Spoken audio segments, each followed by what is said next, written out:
여러분들도 살면서 이 긍정심리학이라는 단어를 한 번쯤은 들어봤을 거예요. 물론 저도 들어봤고요. 이 단어를 들으면 약간 이런 생각이 먼저 들죠. 아, 이거 뭐 긍정적으로 생각하면 되는 건가 싶은 생각이 좀 들어요. 그래서 내가 만약에 뭐 취업에 실패했다라고 해도 그건 인생에 있어서 좋은 경험이야 라고 생각하는 뭐 그런 건가? 라는 생각이 들잖아요.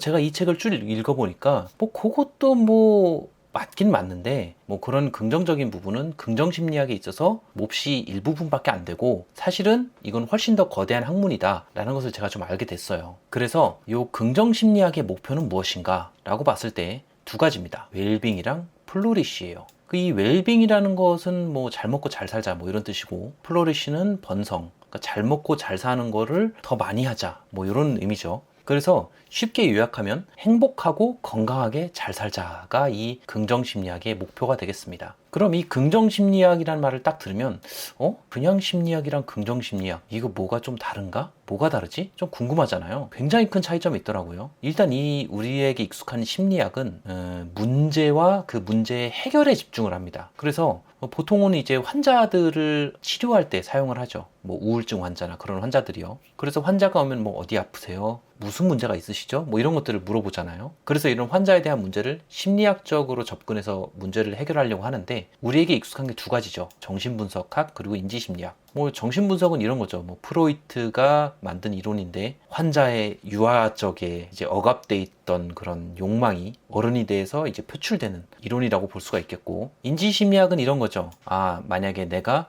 시험을 못 봐서 난 시험을 못 봤으니까 내 인생 망했어 라고 생각하는 경우에, 환자가 인지하고 있는 사실, 시험을 못 봤으니까 내 인생은 망했다 라는 너의 논리는 말도 안 되는 논리야 라고 이제 설득을 하면서 치료를 하는 뭐 그런 거죠. 뭐 아무튼 간에 이 심리학이라는 것은 문제에 집중합니다. 반면에 이 긍정심리학은 사람의 강점에 집중을 해요. 긍정심리학은 이렇게 보는 겁니다. 당신에게 문제가 없어. 그렇다고 당신 행복해? 그거 아니잖아. 문제가 없어지면 행복한 게 아니라 그냥 제로야. 배가 안 고프다고 배부른 게 아닌 것처럼 말이지. 네가 행복해지려면 행복할 수 있는 요소를 찾아야지 라고 이야기를 해요. 그래서 삶을 행복하고 풍요롭게 만드는 것에 집중을 합니다. 그래서 이런 거예요. 너는 뭐 할 때 행복해? 뭐 할 때 삶이 즐겁니? 네가 즐겁게 생각하는 그거 해야 돼. 그걸 해야 네 삶이 만족스럽지 라고 말하는 뭐 그런 느낌이 바로 이 긍정심리학이라고 볼 수가 있겠습니다. 그래서 이 긍정심리학자들은 세 가지 연구를 했어요. 세 가지 주제에 대해서. 첫 번째가 긍정 특성. 이게 심리 상태인데 뭐 기쁨, 희망, 뭐 자신감 뭐 이런 것들에 대해서 연구를 했고, 두 번째는 긍정 특성, 강점과 미덕. 뭐 예를 들면 성실성, 인내심, 뭐 낙관성 이런 것들을 연구를 했고, 마지막은 긍정 제도에 대해서 연구를 했습니다. 그러니까 쉽게 주변 환경이죠. 뭐 내 주변의 가족, 직장, 뭐 사회 제도 이런 것들이 사람에게 어떻게 영향을 미치는지에 대해서 연구를 했어요. 그래서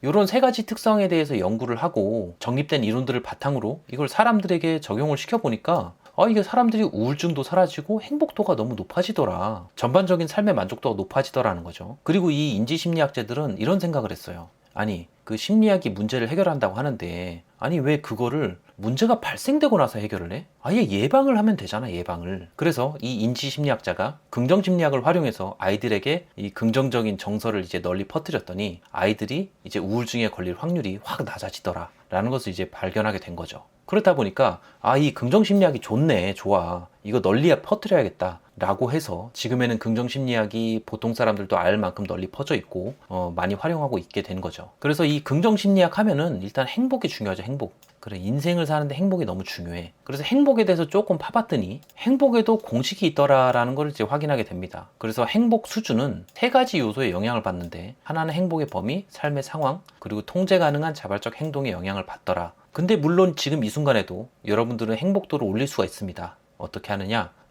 치킨을 야식으로 시켜 먹던가 아니면 재밌는 뭐 쇼츠나 이런 걸 보면은 행복도가 올라가죠. 근데 이런 것들은 일시적인 거잖아요. 근데 우리가 플로리시, 번성해서 계속 행복하기 위해서는 일시적인 행복보다는 지속적인 행복을 추구하는 게 맞고, 그렇기 때문에 이 공식이 유효하다라는 거죠. 각각의 요소를 좀 살펴보면 일단 이 행복의 범위입니다. 우리가 행복의 범위라고 하면은 더 크게 행복 뭐 이렇게 생각할 수 있는데, 그게 아니라 이 책에서 말하는 행복의 범위는 개인의 유전적인 특성에 의한 영향을 굉장히 많이 받는다고 해요. 그래서 이를테면 일란성 쌍둥이가 있는데 둘이 이제 헤어져서 각각 다른 부모님 밑에서 자라났을 경우에도 나중에 만나고 보면 각각의 양육 환경이 다르기 때문에 다른 성격을 갖는 게 아니라 실제로는 친부모의 성격을 굉장히 크게 따라간다는 거죠. 이게 이제 유전자의 힘인 건데, 여기서부터 알 수 있는 사실이 뭐냐면 이 행복도의 점수는 태어날 때부터 어느 정도 범위가 정해져 있다는 거예요. 그래서 우리가 똑같은 환경에서 로또를 당첨됐다고 해도 어떤 사람은 10억이나 됐으니까 너무 행복하다 라고 하는 반면에 어떤 사람은 20억이 안 돼서 그다지 행복하지 않다 라고 생각하는 사람이 있다는 거죠. 한마디로 누구는 더 행복하고 누구는 덜 행복하다는 겁니다.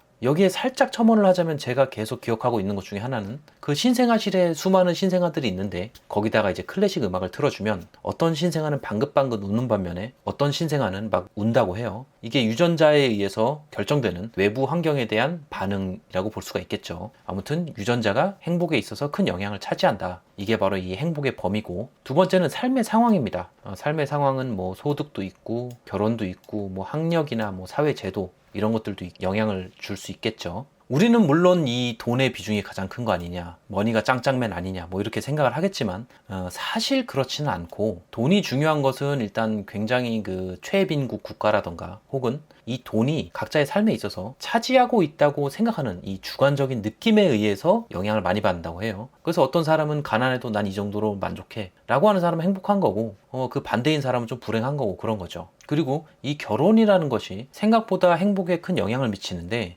설문조사 결과 기혼자의 40%가 행복하다라고 했대요. 아주 행복하다. 반면에 솔로인 사람은 23%만 아주 행복하다라고 대답을 했다고 해요. 그리고 이걸 들으면은 이게 뭐 설문조사 할 때 이제 와이프가 옆에 있었냐 아니냐에 따라 영향을 좀 미칠 수도 있긴 하겠지만, 어쨌든 간에 심리학자들이 17개국을 대상으로 조사를 했다고 하니까 뭐 어느 정도 이제 신빙성 있는 자료로 봐도 괜찮을 것 같아요. 그리고 마지막은 이 자발적 행동에 관한 것인데, 사실은 이 자발적 행동이라는 것이 가장 중요합니다. 이게 가장 중요해요. 왜냐면 이 앞에 행복의 범위는 유전적인 특성이니까 내가 어떻게 할 수가 없잖아요. 이미 정해져 나온 거고, 두 번째는 이 삶의 상황인데 요거는 우리가 조금 바꿀 여지가 있잖아요. 근데 요거를 아무리 바꿔도 우리의 행복도 점수는 고작해야 8에서 15% 정도만 영향을 미칠 수 있다고 해요. 그럼 나머지는 어디 있냐? 나머지는 바로 이 자발적 행동에서 우리가 행복도를 확 높일 수 있다는 거죠. 그래서 우리가 중점적으로 봐야 될 건 바로 이 자발적 행동. 그럼 이 자발적 행동은 무슨 요소가 있느냐? 이것은 긍정 특성을 바탕으로 이제 긍정 정서를 발생시키는 것에 있습니다. 이 긍정 정서를 한번 보시죠. 제가 여러분들에게 질문을 던진다면 여러분은 지금 기쁘세요? 슬프세요? 라고 하면 여러분들이 뭐라고 대답을 하겠죠. 그럼 보통은 이렇게 생각합니다. 나 현재는 지금 별로야 라고 생각하는데, 그 대답 자체가 사실은 과거, 현재, 미래의 경험, 그때의 감정들이 합쳐져서 나온 대답이라는 거죠. 뭐 예를 들어서 나의 미래가 굉장히 암울한데 현재가 기쁘다고 이야기를 할 수 없겠죠. 또 반대로 나의 과거가 굉장히 힘든 삶을 이어왔는데 현재에 기쁘다? 이게 사실 쉽지가 않죠. 그래서 과거, 현재, 미래가 다 합쳐져서 지금 현재 정서로 나타나는 건데, 중요한 거는 나한테 안 좋은 정서가 있다고 하더라도 그거를 바꿔야 되잖아요. 긍정 정서로. 어떻게 바꾸느냐? 일단 과거 같은 경우에는 이 책에서는 이렇게 얘기합니다. 과거는 지나간 일이니까 현재에 별 쓸데리가 없다. 그러니까 과거의 망령에서 빨리 벗어나라. 그래서 감사, 용서, 망각 이런 게 필요한데 좀 진부한 내용이니까 여러분들이 아마 듣기 싫어할 거예요. 그래서 저는 이걸 보고 일단은 망각하고 이제 넘어갔습니다. 용서 이런 거는 사실 쉽지가 않아요. 망각이 최고고요. 다음으로 이제 미래입니다. 미래의 긍정 정서라 함은 어떤 낙관성 그리고 자신감 이런 것들을 얘기해야 하는 거예요. 근데 여기서 제가 새롭게 알게 된 사실 중에 하나가 뭐냐면, 이 미래에 대한 긍정 정서는 두 가지 요소가 있어요. 지속성하고 만연성. 이게 뭐냐면 쉽게 이런 거예요.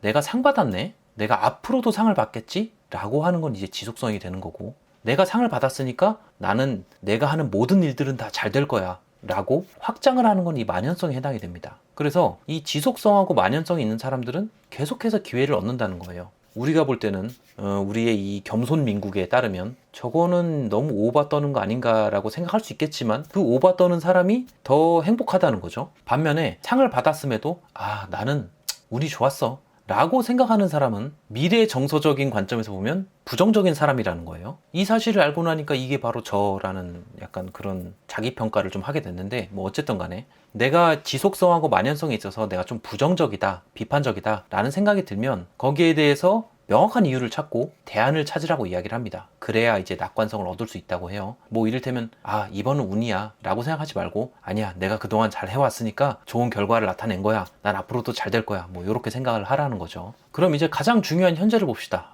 역시나 이제 현재가 가장 중요해요. 이 현재는 두 가지 요소로 나뉠 수가 있어요. 하나는 쾌락이고, 여기는 몰입이라고 썼는데 이제 만족이라고 보시면 될 것 같습니다. 쾌락을 먼저 보면, 쾌락은 약간 정서적인 요소예요. 약간 환희, 기쁨, 막 전율, 신남 뭐 이런 거예요. 그래서 이를테면 우리가 저녁에 치맥을 한잔 한다. 요거는 쾌락입니다. 그리고 내가 집에서 게임을 한다. 요거 쾌락이에요. 이때 얻는 기쁨들은 약간 일시적인 거예요. 그리고 중독적인 특징이 좀 있죠. 그래서 이런 것들을 자주 하면은 게임 중독자가 되거나 혹은 야식 중독자가 되거나 뭐 그렇게 중독자가 되는 거기 때문에 요거는 간간히 해주는 게 좋습니다. 그래서 쾌락은 간간히 하는 게 좋고, 그리고 만족의 경우, 여기서는 만족을 몰입이라고 봤어요. 무언가 있어서 의식 없이 내가 몰입하는 상태를 이제 만족이라고 규정을 했습니다. 이 긍정 심리학에서는. 그래서 빌드업이 지금까지 굉장히 길었는데 이제 기승전 몰입이다. 몰입이 이제 짱짱맨이다 이거죠. 그래서 우리가 몰입하는 삶을 살게 되면 긍정 정서를 느끼면서 살 수가 있는데, 이런 생각이 들잖아요. 그래? 그럼 몰입 어떻게 해? 그 방법이 바로 우리가 가진 긍정 특성을 활용하는 겁니다. 긍정 특성이 뭐냐? 바로 이 대표 강점을 이야기를 하는 거죠. 그래서 이 책에서는 이렇게 이야기를 해요. 내가 가진 대표 강점을 활용할 수 있는 일을 해야 내가 긍정 정서를 많이 얻을 수가 있다는 거죠. 그리고 우리는 누구에게나 이 대표 강점이 있기 때문에 이걸 활용해야 된다라고 이야기를 합니다. 그러면 이제 여러분들 이렇게 이야기를 하겠죠. 저는 강점이 없는데요. 하지만 사실은 그렇지 않고 누구나 다 강점이 있습니다. 근데 여기서 말하는 강점은 재능이 아니에요. 내가 무슨 절대 음감이나 뭐 꿀 성대를 가졌다거나 뭐 그런 바꿀 수 없는 재능이 아니고, 내가 갈고 닦을 수 있는 특성을 이야기합니다. 물론 이게 타고나면 더 좋고요. 그래서 이를테면 내가 좀 뭔가 비판적인 사고가 강해, 다른 사람들 까는데 좀 더 능해, 그런 사람 같은 경우에는 그런 능력을 자주 쓸 수 있는 집단, 뭐 이를테면 어디 조사관이라던가 혹은 뭐 토론 논객이라던가 뭐 이런 일들을 할 때 더 몰입을 잘 경험하고 삶의 만족감을 얻을 수 있게 된다는 거죠. 뭐 또 다른 예로는 내가 되게 꼼꼼해, 그리고 돈을 다루는 걸 좋아해. 그러면은 내가 영업부서를 가는 것보다 이 재무부서를 가는 게 나의 대표 강점을 활용하는 일이 될 수가 있는 거죠. 그래서 만약에 저를 예로 들자면 저 같은 경우는 약간 쉽게 질리고 조금 대충 하긴 하는데 좀 속도는 조금 빠른 편이에요. 그럼 저 같은 경우는 빠른 속도를 필요로 하는 일을 하는 게 좋겠죠. 뭐 이를테면 스타트업이라던가 그런 일들이 저의 대표 강점에 조금 더 맞는 일이 될 수가 있는 거고, 제가 사람을 만나는 걸 조금 부담스러워하기 때문에 저 같은 사람은 영업을 하면 이제 행망이 되는 거죠. 이제 매일매일 스트레스와 우울 속에서 살게 되는 그런 부정정서를 많이 느낄 수가 있게 되는 거겠죠. 그래서 앞서 굉장히 복잡하게 말씀드렸던 내용들을 깔끔하게 정리를 하면 이렇습니다. 이 긍정심리학은 웰빙과 플로리시가 목적이고, 우리가 행복해지려면 이 통제 가능한 자발적 행동을 우리가 활용하는 것이 중요한데, 여기는 긍정정서가 있다. 긍정정서에는 뭐 과거는 뭐 망각해서 잊어버리고 미래에 대해서는 뭐든지 다 잘 될 거야, 내가 하는 일은 다 잘 될 거야 라고 이제 생각하는 게 좋고, 그리고 중요한 현재에 있어서는 쾌락하고 만족이 있는데, 쾌락은 너무 많이 하면 중독되니까 간간히 하면 좋고, 내가 만족하는 삶을 살려고 하면은 이 대표 강점을 활용해야 된다. 이 대표 강점을 활용할 수 있는 일을 할 때 나는 더 많은 몰입을 경험할 수 있고, 이 몰입의 빈도가 높아지게 되면 나의 삶이 풍요로워지기 때문에 이 웰빙과 번영을 달성할 수 있다 라는 게 바로 이 책의 핵심입니다. 그럼 오늘 영상은 끝!